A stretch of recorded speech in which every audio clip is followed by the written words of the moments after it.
Hai teman-teman semua, perkenalkan nama saya Gradiana Istribui, saya dari kelompok 5. Nah, pada kesempatan ini saya akan membahas materi dari kelompok kami yaitu tentang berita. Nah, sebelum kita masuk pada pembahasan mengenai berita, terlebih dahulu saya membacakan nama-nama anggota kelompok. Yang pertama Gradiana Istribui, yang kedua Seth Manupaja, yang ketiga Ferdina Ikun, yang keempat Maria Magdalena Kolo. Jadi baik, langsung saja kita masuk pada bagian pertama yaitu pengertian berita. Kira-kira apa itu berita? Nah, berita merupakan laporan peristiwa berisi fakta atau pendapat yang aktual, menarik, dan penting. Ada juga yang mengartikan bahwa berita itu sebagai informasi baru yang disajikan dalam pembacaan atau penulisan yang jelas, aktual, dan menarik. Jadi, yang dimaksud dengan pengertian berita itu adalah suatu laporan cepat mengenai peristiwa terbaru dan penting untuk disampaikan kepada masyarakat. Nah, ini merupakan pengertian singkat mengenai berita. Kemudian, berita itu disajikan dalam berbagai media, baik itu berupa media cetak maupun media elektronik, seperti surat kabar, radio, siaran televisi, maupun media online lainnya. Yang berikut kita masuk pada syarat-syarat berita. Syarat-syarat berita yang pertama, berisi fakta. Nah, berisi fakta artinya bahwa sebuah berita itu harus berdasarkan kejadian atau peristiwa-peristiwa yang benar-benar nyata atau peristiwa-peristiwa yang benar-benar terjadi. Yang kedua, terkini. Nah, syarat berita yang terkini artinya bahwa jarak penyiaran berita dengan waktu kejadian tidak terlalu jauh. Yang ketiga, seimbang. Nah, seimbang berarti sebuah berita itu harus ditulis dan disampaikan dengan seimbang. Artinya bahwa berita tersebut tidak memihak kepada salah satu pihak. Yang keempat, itu lengkap. Lengkap artinya bahwa sebuah berita itu dia harus memiliki unsur 5W tambah 1H yang meliputi apa, kapan, siapa, di mana, bagaimana, mengapa.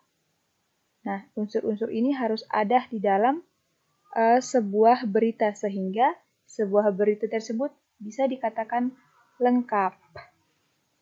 Yang kelima, menarik.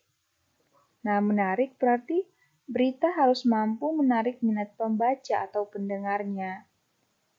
Yang terakhir adalah sistematis. Sistematis berarti berita itu harus berurutan. Berita itu harus mempunyai urutan yang jelas sehingga pembaca tidak kebingungan dalam menangkap isi berita tersebut. Nah, ini merupakan 6 syarat yang harus dimiliki oleh sebuah berita.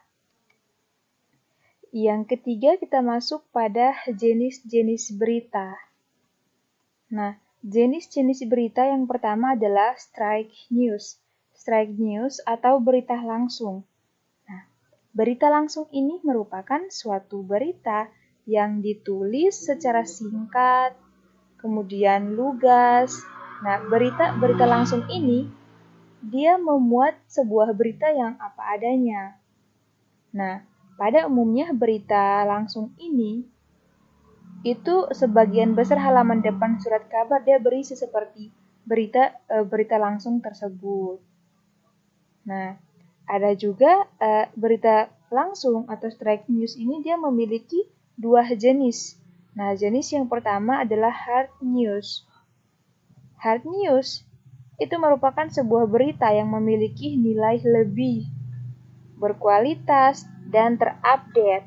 Nah, berita hard news itu biasanya berisi berita yang bersifat khusus atau juga dapat mengenai sebuah peristiwa yang terjadi secara tiba-tiba.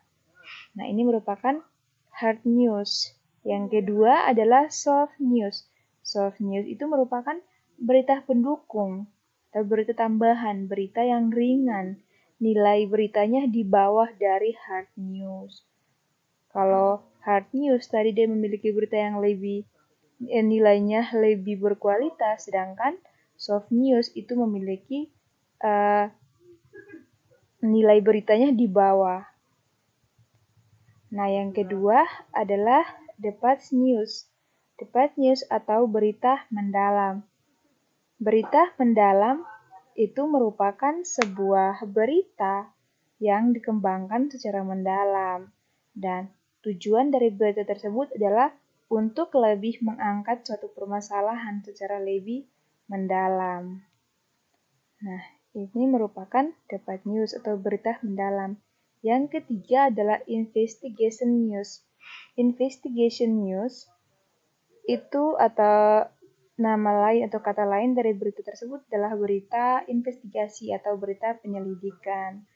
Nah, berita penyelidikan ini merupakan berita yang dikembangkan berdasarkan penelitian ataupun penyelidikan yang dilakukan dari berbagai macam sumber. Yang keempat adalah interpretative news atau berita interpretatif.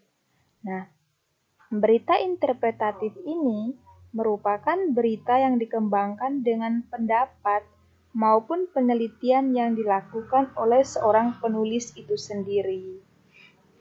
Yang kelima, itu merupakan opinion news atau berita yang berisi pendapat. Nah, opinion news itu merupakan sebuah berita tentang pendapat seseorang. Nah, pendapat seseorang itu dia bisa berupa saja pendapat seorang mahasiswa, para pejabat, para ahli, dan lain sebagainya.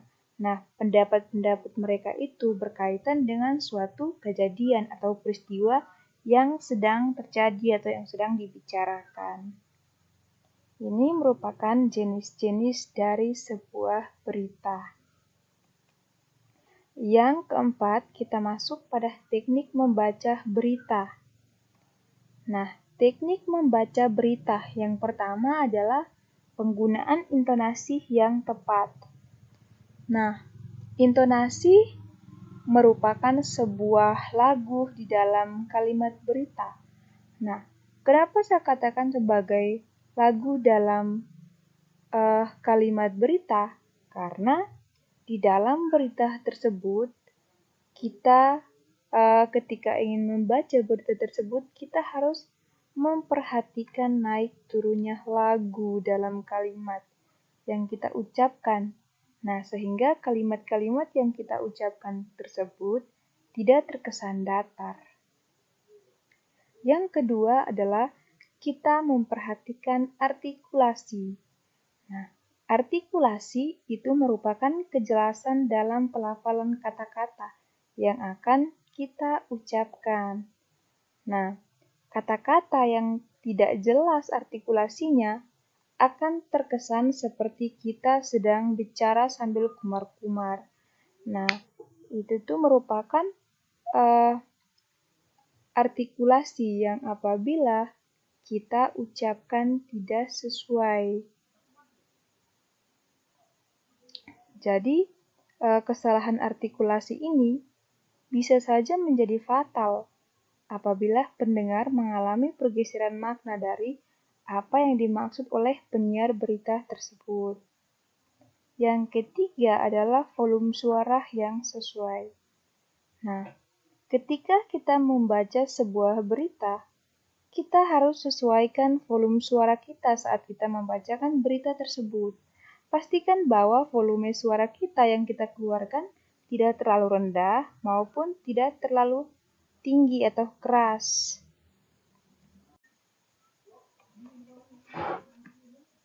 Yang keempat yaitu irama dalam membaca berita. Irama dalam membaca berita itu berkaitan dengan kecepatan dalam membaca berita. Nah, irama yang baik dalam membaca berita tentu saja tidak terkesan buru-buru. Nah, irama tersebut dia terkesan formal, kemudian nyaman untuk didengarkan. Yang kelima adalah sikap tubuh yang tegap. Sikap tubuh yang tegap harus dilakukan oleh seorang pembaca berita. Kenapa demikian? Karena hal ini juga harus benar-benar diperhatikan saat kita membacakan sebuah berita. Nah, teknik membaca berita dengan baik itu bisa dilakukan dengan menjaga postur tubuh tetap tegap sehingga kita bisa terlihat profesional. Itu yang kelima. Yang keenam, tatapan mata. Tatapan mata seorang pembawa berita itu harus netral dan fokus. Itu sangat diperlukan supaya kita terlihat percaya diri, supaya seorang pembawa berita tersebut bisa terlihat percaya diri. Kemudian harus memutar mata, melirik atau gerakan mata lain selama kita membaca. Itu bisa menunjukkan unsur ketidakpercayaan dirian. Kalau misalnya saat membaca berita, seorang pembaca berita selalu melirik ke arah lain, gerak-gerik matanya tuh selama membaca berita itu menunjukkan bahwa seorang pembaca berita tersebut tidak percaya diri. Jadi harus pastikan bahwa tatapan mata harus lurus ke penonton dan harus tajam. Seperti itu teman-teman. Nah, yang ketujuh adalah sesuai konteks. Sesuai konteks artinya bahwa ketika seorang pembaca berita membawakan berita, dia harus sesuaikan gaya pembacaan berita dengan konteks atau tema acara tersebut. Nah, jika berita tersebut adalah berita formal, pastikan juga gaya yang akan digunakan itu harus formal. Nah, jika acara tersebut santai, berarti seorang pembawa berita tidak harus menggunakan gaya formal. Berarti dia harus santai dan tidak terlalu kaku menggunakan bahasa baku. Yang terakhir adalah tetap tenang saat ada kesalahan teknis. Nah, kesalahan teknis bisa saja terjadi ketika melakukan pembacaan berita. Menjaga sikap tetap tenang dan bisa mengalihkan perhatian dengan tetap stabil. Itu merupakan kemampuan yang juga tak kalah penting. Jadi ini semua beberapa teknik ini sangat penting adanya. Jadi ini merupakan pembahasan singkat mengenai materi kami tentang berita. Yang berikut kita masuk pada contoh membaca berita. Nah, untuk contoh membaca berita nanti akan ditayangkan sebuah berita yang akan kelompok kami bacakan. Kemudian teman-teman memperhatikan kira-kira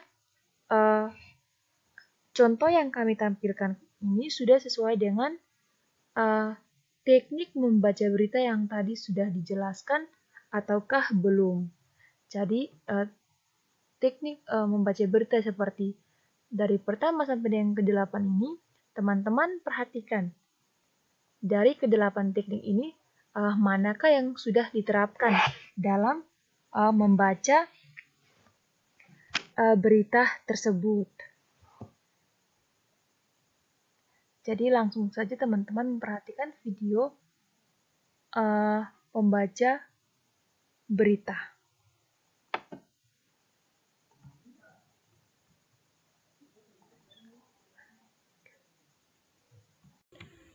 Teman-teman memperhatikan contoh yang akan saya bawakan. Nah, dari contoh ini teman-teman menyimak bahwa apakah sudah sesuai dengan teknik-teknik membaca berita ataukah belum. Jadi, harap teman-teman menyimak dengan baik. Apabila dalam contoh tersebut kurang sesuai, saya mengharapkan kritik dan masukan teman-teman lewat kolom komentar di akun YouTube saya. Langsung saja saya akan membacakan contoh berita tersebut. Nah, berita ini yang akan saya bawakan itu adalah berita yang akan ditayangkan di televisi. Itu salah satu contohnya. Kan tadi di awal penjelasan saya menjelaskan bahwa berita tidak semuanya itu kan berita itu disajikan lewat siaran televisi, surat kabar, dan lain sebagainya. Nah, kali ini saya akan mencoba membacakan berita selayaknya orang yang sedang membawakan berita pada siaran televisi. Perhatikan contoh berikut. Selamat malam, jumpa lagi bersama saya Gradiana Esribui di Kompas News. Pemirsa, juru bicara pemerintah untuk penanganan virus corona Ahmad Yuryanto mengungkap donasi yang diterima untuk penanganan COVID-19 sudah mencapai 194.9 miliar pada Minggu 12 April 2020. Tercatat sudah lebih dari 149,9 miliar yang terhimpun, ungkap Yuri melalui siaran langsung di akun YouTube Badan Nasional Penanggulangan Bencana atau BNPB Minggu. Ia pun mengucapkan terima kasih kepada masyarakat yang telah menyumbang. Yuri memastikan bahwa donasi tersebut akan digunakan secara maksimal untuk penanganan wabah COVID-19. Menurutnya, pandemi COVID-19 menguji nilai gotong royong dan kepedulian masyarakat Indonesia. Maka dari itu, Yuri menghimbau masyarakat mengamalkan nilai-nilai tersebut. Mari sekali lagi keyakinan kita bahwa gotong royong, toleransi, kepedulian inilah yang menjadi budaya utama bangsa kita untuk menangani COVID ini, ujar dia. Dengan bertambahnya pasien tersebut, total kasus COVID-19 yang terkonfirmasi positif di Indonesia menjadi 4.241 kasus. Kasus positif yang kita dapatkan per hari ini sebanyak 399 orang, sehingga total menjadi 4.241. Ujar juru bicara pemerintah untuk penanganan COVID-19 Ahmad Yuryanto dalam konferensi pers di BNPB Minggu 12 April 2020. Dari jumlah tersebut, total pasien yang sembuh sebanyak 359 kasus, sementara 373 pasien meninggal dunia. Demikian informasi yang dilaporkan. Terima kasih dan sampai jumpa. Nah, ini merupakan contoh berita yang saya bacakan. Apabila belum sesuai, teman-teman bisa memberikan komentar masukan pada kolom komentar di akun YouTube saya. Oke, terima kasih dan sampai jumpa.